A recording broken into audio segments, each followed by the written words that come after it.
the first American pope, but not everyone in MAGA world seems to be happy with Pope Leo XIV. Before Cardinal Robert Francis Prevost became pope, a social media account posting under his name shared critical views of the Vice President J.D. Vance. In February, the account shared this article criticizing his interpretation of the Christian doctrine, calling it, quote, wrong. Last month, the account posted a tweet claiming that Trump and El Salvador's president laughing about the deportation of migrants there, seeming to criticize that. And in 2020, the account reposted a bishop who said he was praying for George Floyd and his family. Far-right activist and a huge Trump ally, Laura Loomer, took issue with that. She responded today with this quote in all caps, Marxist Pope. I'll note, CNN has not independently confirmed that that X account is connected to Prevost, who was elected the 267th Pope today. Joining me tonight is the Democratic Senator Tim Kaine of Virginia. And Senator, just first, as an American and as a Catholic, what does it mean to you to see the first American Pope elected? Were you surprised? Kaitlan, I was surprised. I was surprised at his story, and it was emotional. When you are as a Catholic and you hear that there's white smoke, you're on the edge of your seat. But this particular Pope, Pope Leo XIV, his background, born in Chicago, went to Villanova University, joined the Augustinian order. Much of his priestly life and service has been in Peru. I was a missionary with Jesuits in Honduras back in the early 80s, so somebody who went and worked in Latin America as a priest reminds me of so many of the missionaries I worked with. And then his work with Pope Francis to select bishops and cardinals was a powerful thing, and I think that may be one of the reasons he was chosen. He had gotten to know the cardinals well. And then the other thing for Catholics is choosing the name Pope Leo. Pope Leo XIII was a very, very, well-regarded pope in the latter half of the 1800s who spoke very passionately about the rights of working people, everyday people. And so to have this first American choose Pope Leo as his name sends a very strong message about the Pope he would like to be, and I also think it's a message of continuity with the path that Pope Francis was treading. I look forward to my continuing journey as a Catholic under the leadership of Pope Leo XIV. Yeah, and given that Villanova background, maybe the first Pope to have filled out a March Madness bracket. We'll see what he says about that. But on the front of both of your shared experiences being missionaries, I wonder what that says to you about how he will handle this role. I think he's a guy who early in his life to be a priest got out of his comfort zone and went to a place where he might not have known many and might not have known the language, but he made it not just a temporary home, but years and years and years. I think in at least 3 different chapters in his life he was in Peru. That makes him a citizen of the world. That makes him somebody who understands deeply why people migrate. It makes him understands the needs of poor people and how the poor often find such deep solace and resilience in their faith. That was the eye-opening experience for me, a kid from suburban Kansas City when I went to work in Honduras in 1980 and 81, is being put into a different environment and seeing how people relied so deeply on their faith to get them through the adversities of life. He will have experienced that, and that'll give him a deep well of compassion, in my view. I mentioned that Twitter account that is linked to him that shows he has some pretty strong views on positions that have been taken by the Vice President J.D. Vance and just the administration overall. One with that article that said J.D. Vance is wrong. Jesus doesn't ask for us to love for others. Since he was elected, I should note the President and Vice President have both sent him well wishes today. But I wonder if you hope the new Pope shares that view, that opinion with the administration now that he is the Pope? Well, look, the Pope is beyond politics. I mean, not that there's no politics in the job, but I'm sure the Pope has got things in his Twitter account that I might not like, and he might have things that J.D. Vance doesn't like. Catholic means, as you know, universal. It's a universal church, people all over the world. The one thing I really love about the church is when I go to Mass on Sunday, there's not many places in our life these days where you can drive through the parking lot and there are bumper stickers of all political persuasions. We often self-select, but not as Catholics. And so, look, it's an enormous burden that is on his shoulders. I think his life has prepared him for it.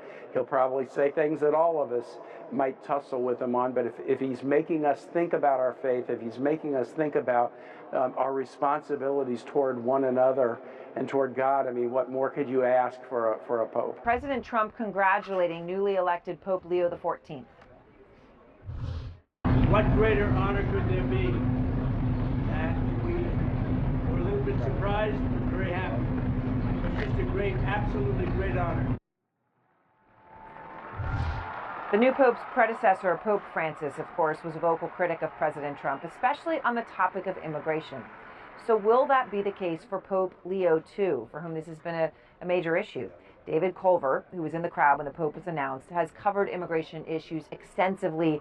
And David, this is going to be a crucial issue to watch. It is an issue that it appears to be very near and dear to Pope Leo and what he cares about the most. Well, remember the two languages we heard from him up there were Italian and then Spanish, to mentioning Peru in particular.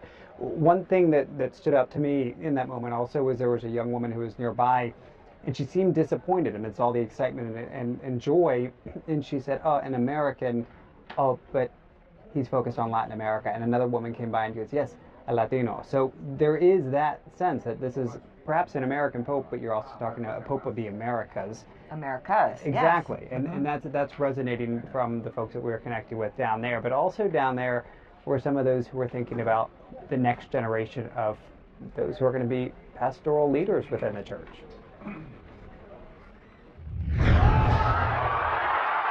The smoke signaled, and the crowd responded. Oh my gosh. Thousands flocking into St. Peter's Square, waiting, watching. Then, the moment. An American representing both the United States and Latin America, stepping onto the balcony as Pope. This is all you could see from here, but it didn't matter. You were here. You were living it. You can still see the smoke. Yes, it's white smoke finally. Hours earlier, before the smoke, before the crowd, before the cheers, we were across town at the Pontifical North American College. So Santa Marta is right over there. Oh, wow. From a quiet rooftop with a clear view of the Vatican, Father Anthony Legato and his seminarians were preparing to witness history, not knowing at the time how close to home it would hit. Now, which one of them is going to be anointed by the Holy Spirit to be the next Holy Father? That the Spirit knows. That's already been decided. But they would have to wait for the reveal. Fortunately, patience is something 30-year seminarian Reed Robinson understands well. He's waited a long time to wear this collar. I've never had a moment when I didn't want to be a priest. So before I can remember, I always wanted to be a priest. I remember when I was a little kid, I couldn't wait for First Communion so that I could start altar serving. There's pictures of me when I'm 7 years old, like this high, wearing the white, walking down the aisle, helping the priest out. Now living in Rome, far from his home in Tennessee, Reed knew exactly where he needed to be when the time came. Actually, there was a note sent out to our university that should there be white smoke while you're in class, everyone is free to go, including the professors. It won't be counted against you. And actually, you should go as fast as you can down to the square. And that's what they did, pouring into St. Peter's Square, boosted on shoulders, climbing over barricades, all for a better view. But it wasn't about what you could see so much as what you could feel, the weight of the moment, the unity around you. Wow, yeah, American. Only after the crowds began to clear did we spot a familiar face, Reed, all smiles, still stunned. It's such a blessing to be, standing here in the square, I'm looking at St. Peter's, my walk home is 5 minutes. I can't thank the Lord enough. It's such a gift to be able to be here, be with y'all, be with, 40,000 of my closest friends. Now to say there's an American Pope. Oh my goodness. Reed, how do you process it? Just, smile and pray.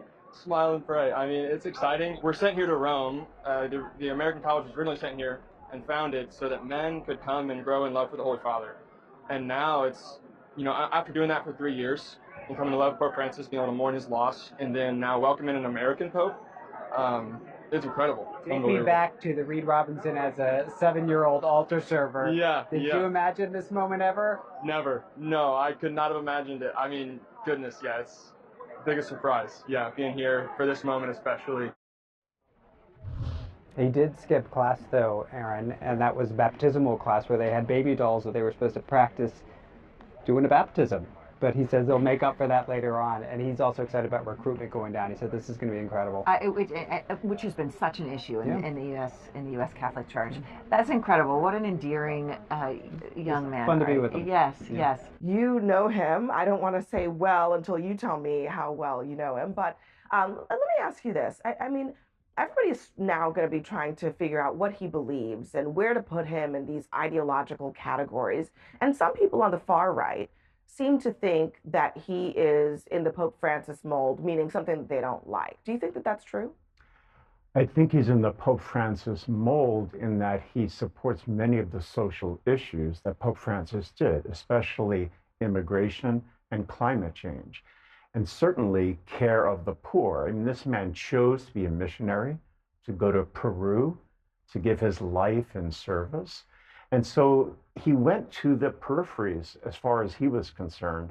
And in that way, he's very much like Pope Francis. But the way he even came out on the balcony, remember Pope Francis came out just in the white soutane. He came out like Pope Benedict came out, with the mozzetta, the red stole, and the choir stole. Was he wearing red loafers? We don't know. I didn't see the loafers. But I mean, I just think that he's really, what he said is, I'm a bridge builder. I want to continue in that tradition. He said, God loves everyone. I come to bring peace. Peace be with you. So he's very much in the mold of Pope Francis, but I wouldn't say you're going to see him like on flights coming home with impromptu press conferences saying stuff that's going to be quoted immediately the next day. Yeah. He took an hour almost to write that text. He was deliberate in what he said, what he wanted to say, and so he's a very thoughtful man. But some of these social media posts that are on this account that has his name, essentially, they very specifically, I mean, the last time actually you were on the show, Father Beck, we were talking about this, J.D. Vance's vision of what the Catholic Church ought to be about. And it criticized that in the same way that Pope Francis did. And I think a lot of MAGA people see that as something of a betrayal. I just want to play, this is Jack Posobiec. He's actually at the Vatican right now covering this for some right-wing outlets. He's a very loud voice in conservative spheres. He's traveled with the defense secretary and other folks around President Trump. And here's what he had to say. I'm not going to mince words. This is not the election that conservatives wanted. God save the church. Will this Pope continue to antagonize President Trump and J.D. Vance? The choice of an American Pope, it is clearly a reaction to President Trump. And I honestly can't see this read in almost any other light. A reaction to Trump? Well, a couple things. Number one, I agree with the president. I think it's amazing that we have an American Pope. And whether he has said certain things that I may or may not agree with politically, it's great for the United States of America because I think the church here is growing. And I think it would be amazing if he came back to the United States and had a massive rally in Chicago and allowed all these Catholics and Christians to come and celebrate the fact that we have a growing faith community in the United States. That's number one. Number two, I think it's really hard to apply American political constructs to everything. If you believe what the Catholics and the Cardinals believe, the Holy Spirit guided them to pick this Pope. Am I right, Father? That is true. They didn't pick him because he wrote an op-ed or retweeted something. They picked him because the Holy Spirit guides the Cardinals to the correct answer on who's going to lead the church and who's going to be the heir to St. Peter. And so I think that's very good for a non-Catholic. Well, my wife's a Catholic. I just think we have to. I just think we have to respect that. And I'm a person of faith and a Christian, and I think we have to respect the divine intervention. So I got to tell you, I think the first miracle of this Pope is that I agree with you. Hey. I think it's like I've been watching the coverage all day, all afternoon, and we keep talking about him being American and what this means for American politics, because we in America, here in the United States, we think we are the belly button of the world. If you go and look at the footage and the coverage in Peru, they're talking about him being the first Peruvian Pope and another Latin American Pope. There's 1.4 billion Catholics. I think part of the reason that he was chosen is because he is an international pope. I think part of the reason that he was chosen is because he is a continuation of the things that Francis did.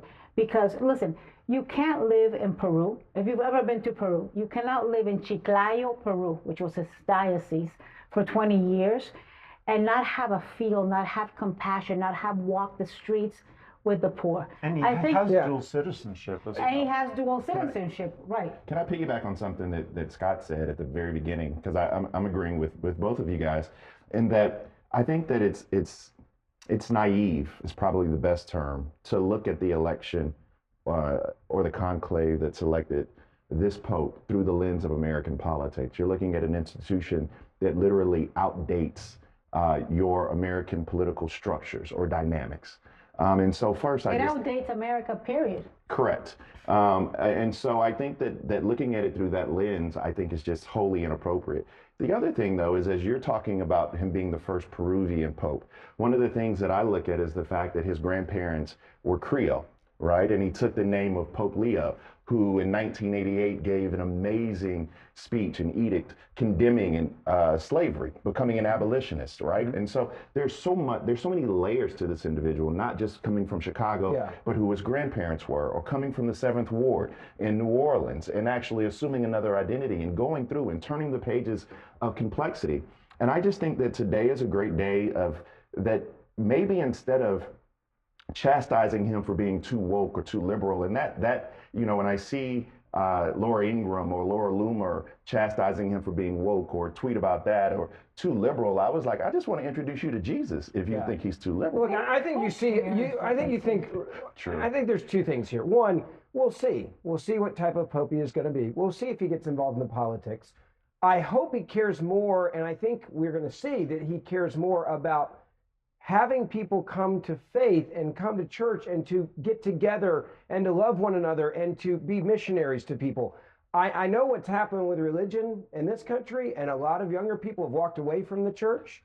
I hope that having a pope from the United States of America inspires people to maybe go back to church. But he has to be in politics in some way if they affect social issues. And I understand that. That's what I was going to say. I get that. But the thing is it's his job to walk out there day one to be political. Do you think that if he does, I mean, as the past pope had, speak up on things that are in the politics, especially on this issue of migration that's happening globally, not just in the United States. My question is it personal politics or is it the church? And I think I think that he would argue that is doctrine. That being right? pope and being president of the United States are two completely different things, and we can't judge them with the same spectrum, right? I mean, what were the things that Francis did that I think endeared him to so many people? He did things like every night he called the church in Gaza and asked them how they were, what they were eating, how they were doing. It doesn't mean that he was pro-Gaza. It means that he cared about the Christians suffering in Gaza. And I think that's very much part of the church. You can't, we can't, here in America, in the United States, for some reason, we want to see everything through, are they pro-Trump or anti-Trump? Are they conservative or are they liberal? Are they woke or anti-woke? He is a worldwide leader. Which, by the way, to your point there, I think this is exactly why I think there's some people tonight that should give some credit to President Donald Trump for the way he responded. Because I think that's probably maybe a little different than what he would have said in 2016. And I think he's a guy now that kind of looks at certain moments like this and says, respectfully. But hold on, let me finish. What I'm saying is, you look at what he said, saying this is a great day. He actually took politics out of it as the president of the United States of America, which most people were wanting him to get involved politically. Before he knew about the tweets. Trust me, I'm sure he knew about him. I have no doubt he was well versed in what he had tweeted out before. That bar is extremely low.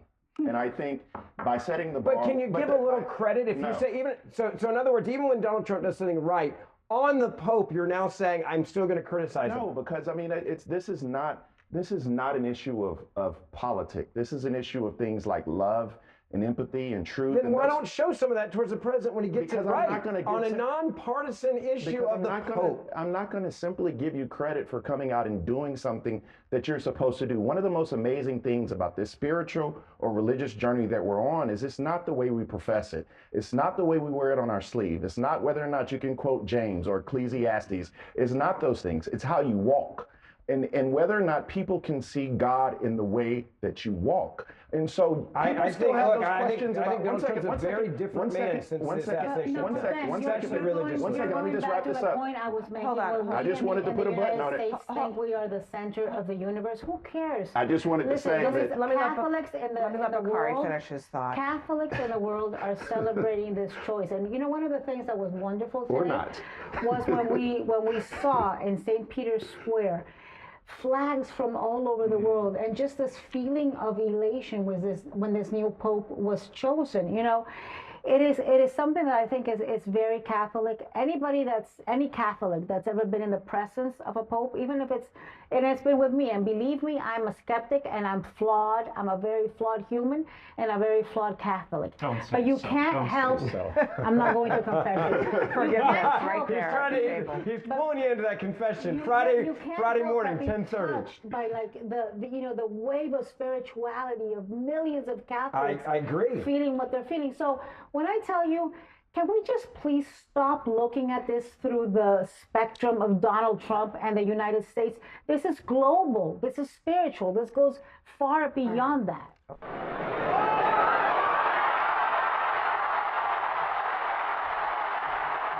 The seagulls hardly noticed what the whole world could not miss, that the smoke on the Sistine Chapel roof brought news. It came at first from thin air, then in Latin, a language of the church, but far older than that. Annuncio vobis gaudium magnum. The first words brought a hush, then a roar, as the square and 1.4 billion members of the Catholic faith all around the world understood what was coming and waited for this.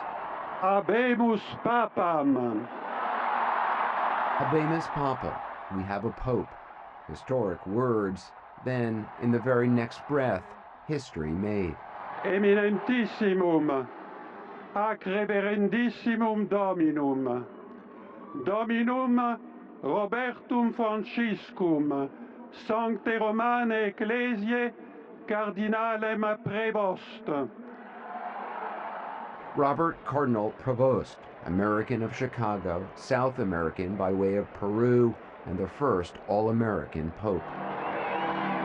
It took 2 days of voting for the conclave to make its choice, and for St. Peter's Square, which has gone in just weeks from Easter celebration to the mournful majesty of burying one Pope, to ring out in joy again at the naming of the next.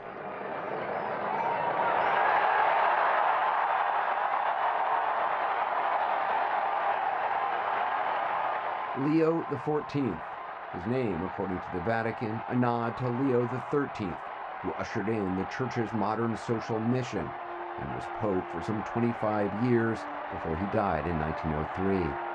This Leo, our modern-day Leo, came to the balcony wearing the traditional red cape that Pope Francis refused. And though raised in the U.S. and looking out on more than a few people waving American flags, he spoke first in Italian, then in Spanish, but not English. La pace sia con tutti voi. Peace be with you all.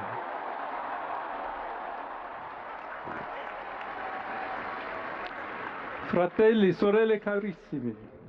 Dearest brothers and sisters, Questo è il primo saluto del Cristo risorto. this is the first greetings of the resurrected Christ, the Good Shepherd who has given up his life for God. And I should also like this greeting of peace to enter our hearts and your families, and to all those people, wherever they are, all peoples throughout the world. Peace be with you. He thanked Pope Francis, who was a close ally, He pledged to lead a missionary church, a bridge-building church. Then, in Spanish, the language of both Francis and his adopted country, Peru, the new pope closed with this. And I should like to, therefore, pray together with you. Let us pray for this new mission, for the entire church and for peace in the world. And let us ask for this special grace from Mary, our God. Ave Maria. Joining me now, CNN Vatican correspondent Christopher Lamb, who witnessed this historic day overlooking St. Peter's Square. What did it feel like to be there in that moment? And were you surprised that he did not speak in English? What do you think the message being sent through that was? Well, Anson, I think there was a message there. Of course, the first American Pope addressing the crowd in Italian and Spanish, referencing in particular his diocese in Peru that he led for many years. So I think there was a clear message to say that, yes, he's an American Pope, but he's a Pope who spans national borders. I have to say, I was stunned and very surprised when I heard that Cardinal Prevost had been chosen as Pope Leo XIV. There had been some speculation of his candidacy, that he was looking strong. I had reported that, and I had heard from several cardinals that there could be an American Pope, and that nationality was not going to be a handicap, as it might have been in the past for other strong candidates from the US. But when I heard that Prevost had been chosen, it really was a huge surprise, a stunning moment, Anderson. And what more do we know about his, what kind of a pope he may be? I mean, whether it's based on personality, ideology, beliefs, how is he expected to lead the church? Well, I think he's going to continue in the line of Francis when it comes to church reforms. He made that clear from the speech from the balcony. I think he's going to try and be a unifier. I've met him when he was a cardinal, met him once in the Vatican, and it was clear then when I spoke to him, he's a very thoughtful person, a good listener, and I think he's renowned as a methodical and capable administrator. I think the big thing that he is going to be tasked with doing is institutionalizing the reforms that Pope Francis has started, whether it's around the role of women, whether it's in terms of a more inclusive church where it's not just the bishops leading the church, but the people also being part of the mission of the church. I think that's going to be very important to him, but also his choice of Leo after Leo XIII, I think a nod and a sign that he wants to be a pope who speaks out for the rights of workers, for the poorest, economic injustice. Yeah. Of course, Leo XIII was the main Catholic social teaching pope. Just quickly, do you know if he's going to live in the Apostolic Palace or, like Pope Francis, live in the more modest guest house? Sort of a lot of pressure on that decision, I guess. Well, that's a big decision for him. I think tonight he's going to be in the Casa Santa Marta. We've just seen some video of him going back to his old apartments in the Vatican near the Casa Santa Marta, I think, to collect some belongings, I presume. He blessed some people and greeted them there. He's got to make a decision about that. That's very significant. But I think he'll be in the Casa Santa Marta for the time being and then make a decision later on. All right, Christopher Lamb, thanks very much.